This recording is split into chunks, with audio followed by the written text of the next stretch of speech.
Tātad mums šodien studijā ir pasāts, man bračkas pasāts, un tas ir sakrāstas visas dažādās krāsās, un ir kaut kāds rūsiņas uz durvīm, un tad mēs domājam, ka varētu uztaisīt tādu video sēriju, kur mēs izsastēsim materiālus, kurus mēs tirgojam, dari pats materiāls vai flokonīgs tam līdzīgi, un domāju, ka kopā mēģināsim uztaisīt tās durvis smukākas. Defekti, kurus mēs mēģināsim kopā novērst, ir šī te rūsa ap rokturi un arī samainīt krāsu, lai daudz maz vismaz derētu, jo šitas ir galīgi traki. Labi, kopā izjauksim durvis. Lai notīrītu šo rūsu, mēs izmantosim šādu te palikni šūnotu un pneumatisko instrumentu. Pie mums interneta veikalā varat iegādāties šādus šūnotos palikņus ar pārējām, un tad viņi var izmantot arī parastā urbī.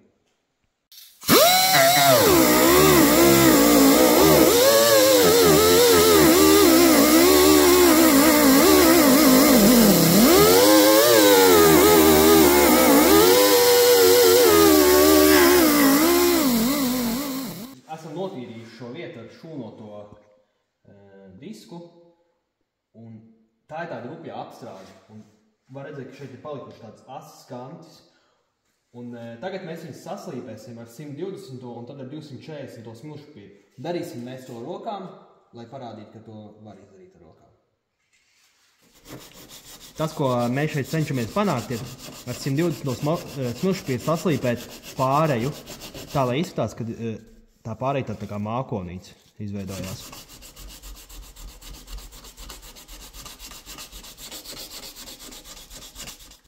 Tā.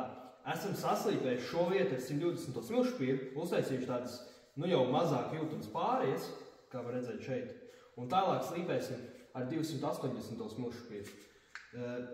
Svarīgi ir ar to 120 papīru neaiziet pārāk tālu, lai pašam nav baigi daudz pēc tam jāslīpē. Jo tā ideja ir tāda, ka tās 120 smilšpapīra pēdas mēs tagad izdzēsīsim ar 280 papīru, jo uz tā mēs varam gruntēt, lai nepaliek nekāds švīgs vai nesmūgi.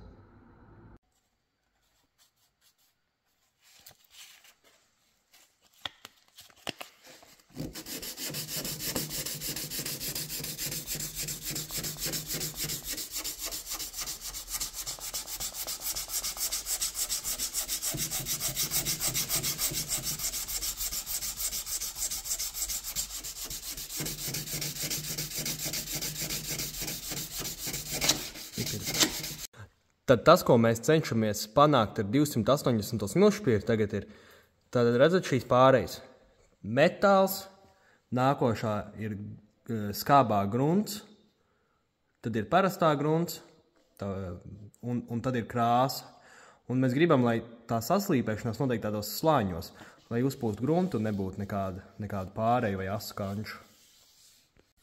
Kā redzat, esam saslīpējuši šo vietu, un varam redzēt, ka porās nedaudz rūs ir palikusi. Protams, servisā mēs šo vietu tālāk apstrādātu ar smilšu strūklu, lai dabūtu tās poras tā kā tīras, bet, protams, ne katram mājās ir smilšu strūkla.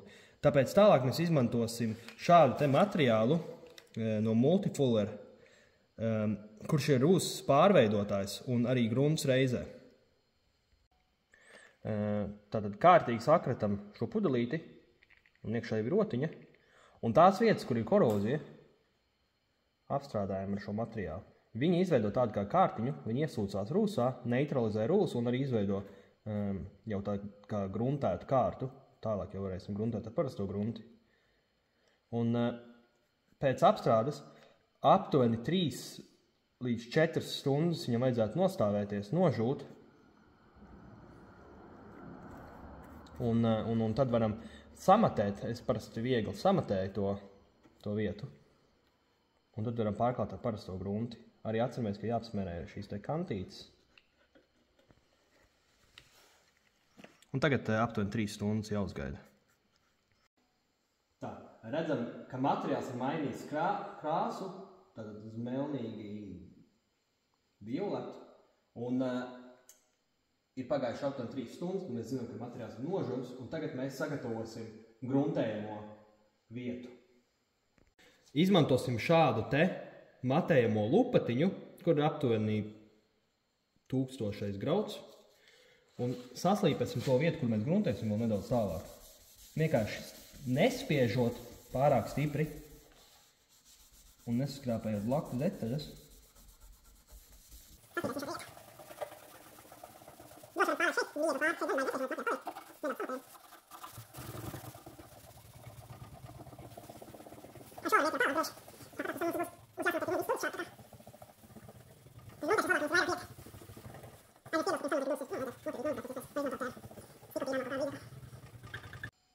Tātad esam sagatavojuši šo te laukumu, samatējuši visu, un mēs varēsim veikt gruntēšanu. Pirms gruntēšanas mums vajag aplīmēt un aizsargāt tās vietas, kuras mēs negribam nogruntēt. Mūsu gadījumā mēs vēl remontēsim nedaudz šeit apakšā, tad fokusēsimies videoklipā uz tieši šo vietu. Un tad, jācenšas ar aplīmēšanu būt nedaudz kreatīviem. Un šajā vietā mēs aplīmēsim šādi no aizmugures. Visi durvis, ja remonts veiktos šeit, tad varētu vienkārši līmēt taisni pāri, bet tagad mēs esam zemāk. Šādā veidā aplīmējam visas durvis.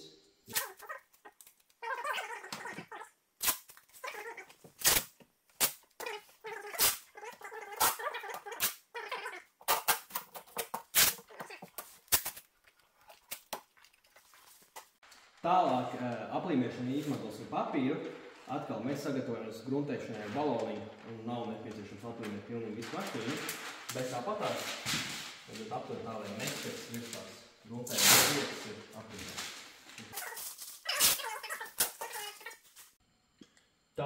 Tālāk mēs izmantosim silikona attaukotāju. Antisilikonu, ne silikona attaukotāju, antisilikonu. Un speciāli attaukojamo lupatiņu, kā arī atgādināšu, ka visus šos materiālus var iegādāties pie mums internetu veikalā virbuļservis.lv. Kārtīgi nomazgājam visu.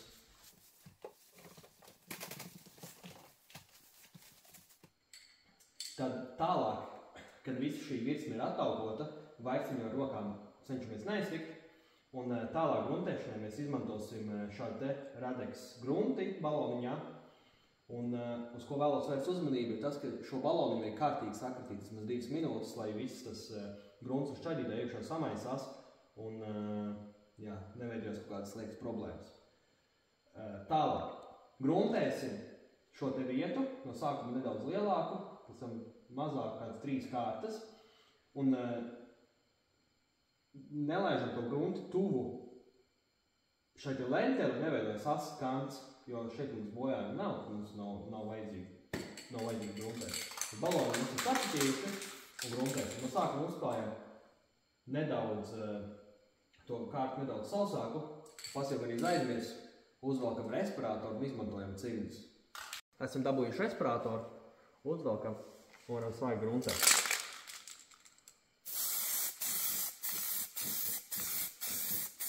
Ar kārtu biezumu nepārspīlējam. Sākam ar plānākām kārtām un tad lēnām audzēsim to kārtu augšā un augšā. Redzam, ka pirmā kārta jau ir aprāvusies un varam pūst otro kārtu, jau daudz slapjāk virsū. Nepūšam pāri šai pirmai kārtai, pūšam, izmantojam pieņemsim kanti kā referents.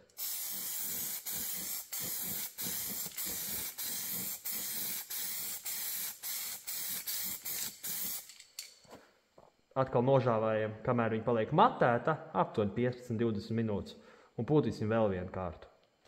Pūšam trešo kārtu.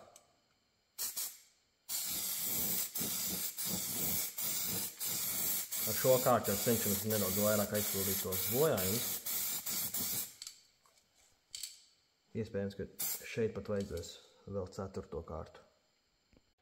Tā, mēs uzpūtām 4. kārtu ar grunti jau, kā redzam, tad nevienā brīdī gruntes nepieliek klāt pie šīm te nolīmētajām lentēm, lai neveidotos tā asāk kants. Un, kad darbu ar baloniņu esam pabeiguši, atgriežam baloniņu otrādāk un izpūšam, kamēr beidz nāk grunts ārā, lai baloniņam tā dīze būtu iztīrījusies. Un nākamajā etapā parādīsim kā saslīpēt šo te grunti un sagatavot visas durvis krāsošanai. Tā ir otrā diena priekš mums. Vakariem mēs nepaspējām visu izdarīt vakarā, bet šodien grunts ir nožūsi. Un ko mēs tagad izdarīsim, paplēsīsim šo te papīru rostam, uzlīmēsim nedaudz augstāk. Viss varam neslēgt nost un mēs atkal slīpēsim.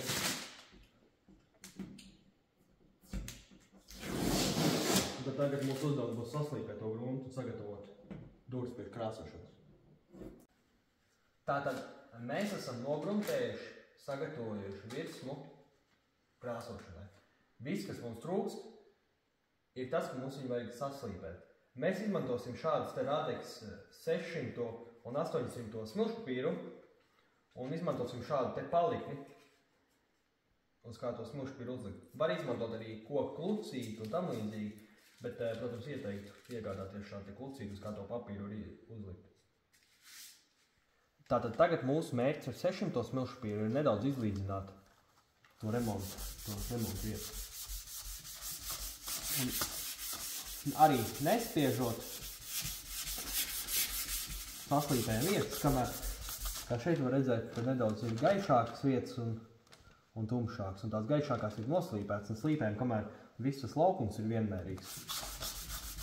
Tagad esam saslīpējuši šo te visu vietu ar 600 smilšpapīru, liekam virsū 800 un atkal tieši tādā pašā veidā saslīpējam, nespiežot visu. Tagad jau varam slīpēt. Tātad gruntskrāts esam veiksmīgi saslīpējuši ar 800 smilšpapīru. Tagad ņemsim atkal matējumu lupati un pabeigsim samatēt visas durvis tā, lai nepaliek pilnīgi nevienas spīdīgas vietas. Vaiprātīgi spiest viņu nevajag.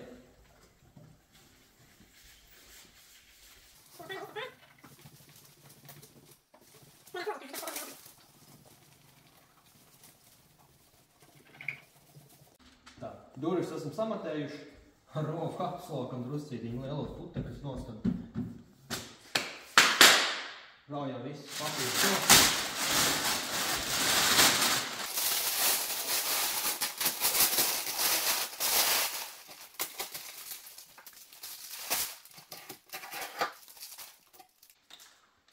Un tālāk attaukojam visas durvis tieši tāpat kā iepriekš.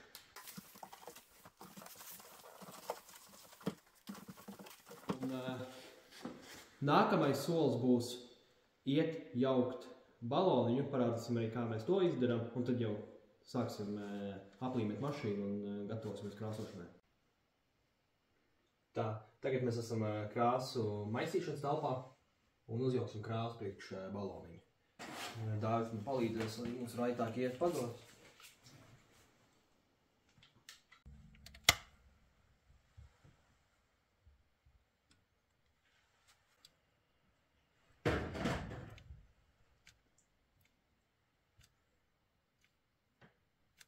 Tagad iepildīsim krāsu baloniņā speciālu aparātu.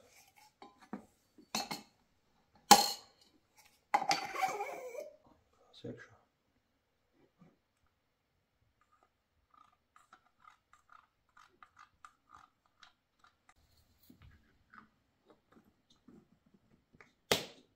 Liekam baloniņu aparātā.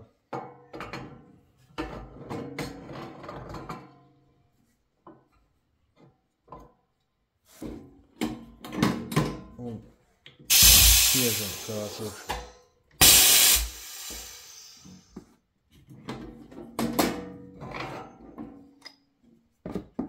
Baloniņš ir gatavs. Galvenais kārtīgi sakritīt ar to. Tagad mēs atrodamies krāsošanas kamerā. Es saprotu, ka jums krāsošanas kamera noteikti mājās nav. Krāsot varam slēgtās telpās kādā garāžā, pieņemsim ārā. Noteikti, ka būs nedaudz grūtāk nokrāsot bez putekļiem. Bet ja krāsojam ārā, tad vajadzētu krāsot kaut kādā vietā, kur ir varbūt kāds asfalts uz zemes vai kaut kas, lai nav tā, ka tie putekļi ceļās tik daudz augšā. Un mēs esam vienreiz attaukojuši šo virsmu, un tagad aplīmēsim atkal priekš krāsošanas. Arī nevajag tur aizdoties. Vienkārši aplīmējam no aizmugurītes šādu. Un līmesim atkal visas durvis uz riņķi un klāsim visu plēvi. Tā, durvis tātad esam aplīmējuši pa perimetru un tagad uzklāsim plēvi.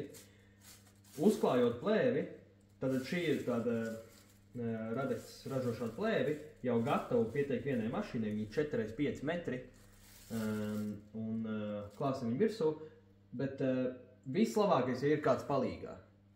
Mums būs otrs cilvēks, un tad parādīsim, kā viņu veiksmīgāk uzklāt. Esam izpakojuši plēvi, dāds nāksim tagad palīgā. No sākuma uzvalkam pretējo pusi.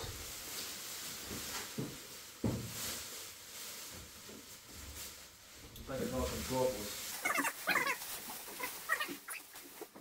Un tagad griežam plēvi apkārt vienkārši perimetru ar griežamo nazi. Ņemam lentu, pārlīmējam pār perimetru vēlreiz.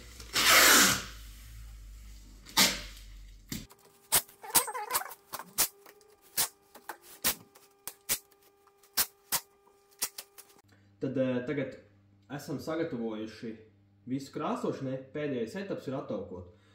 Pēc pēdējās reizes, kad mēs ataukojam, mēs uz šo vietu nesliekam vispār ar rokām. Izmantosim to pašu ataukotāju, ko mēs jums rādījām sākumā, vienkārši viņš ir iepildīts šādā Radex pūšamajā flakonā.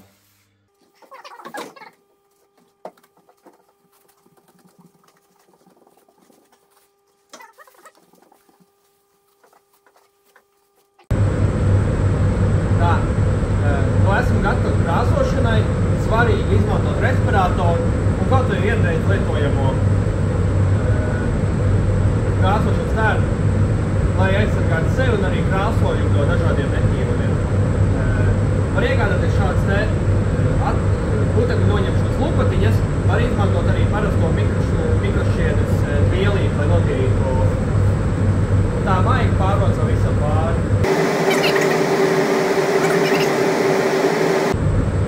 Tagad sāksim pulst krāsu. Ļoti svarīgi ir kārtīgi sakritīt baloniņu vismaz 2 minūtes. Un arī viņam vajadzētu būt istabas temperatūrā, aptuveni 20 līdz 21 līdz 2 grādiem.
Gaidīt aptuveni 15–20 minūtes.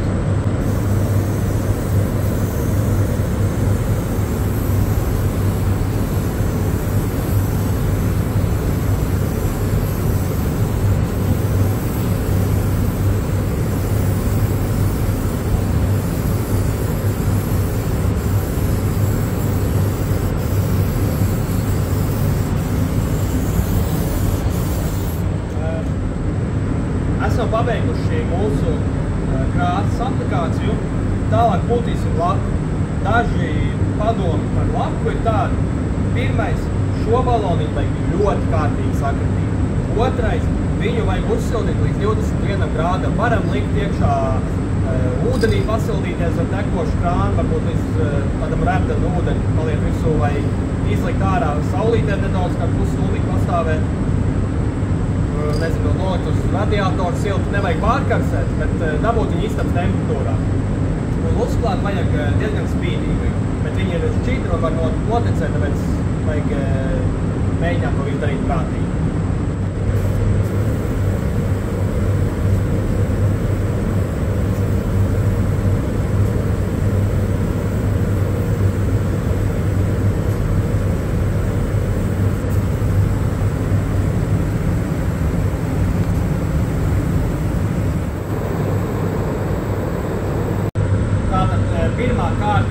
apžūlis aptuveni 10 minūtes.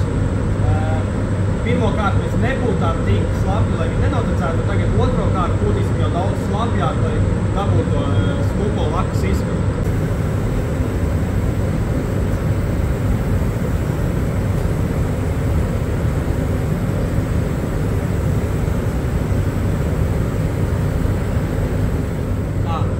Otrā lakas kārta ir apžūlis, redzam, jau izskatās daudz labāk.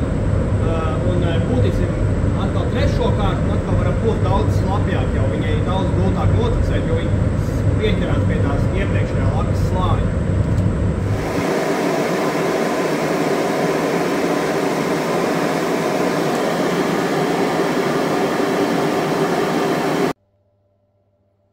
Tā, nu ko, remontu esam pabeiguši, un vajadzētu noraut visu šo aplīmējumu un apstīties, kā izskatās. Tā, nu ko, remonts ir pabeigts. Ko es par šo domāju? Es domāju, ka godīgi sakot, tā arī ir mana pirmā reize krāsot ar baloniņiem, un es teiktu, ka nav nekāda vaina. Krāsas sadarība ir daudz maz ok. Video noteikti izstāsta sliktāk nekā ir dzīvē, bet dzīvē praktiski vispār nekāda starpība nevar pateikt, pluso šīs derties un nedaudz piepulēt. Laka arī izstāsta ok. Un, nu jā, es domāju, ka, ja kādam ir vēlme pamēģināt, tad droši viesojieties mūsu internetu veikalā virsbūvjservis.lv un varat iegādāties tieši tos pašus materiālus, ar kuriem mēs veicām šo remontu. Bet, ja tomēr negribās ar šo nodarboties un mēģināt pašam piekrāsot kaut ko, tad droši varat vērsties pie mums servisā un nokrāsosim ar profesionāliem materiāliem un īstajām krāspistolēm un savadīsim jūsu automobīlu tādā veidā kārtībā. Tā kā jā, varbūt, ka drīzumā tiekamies.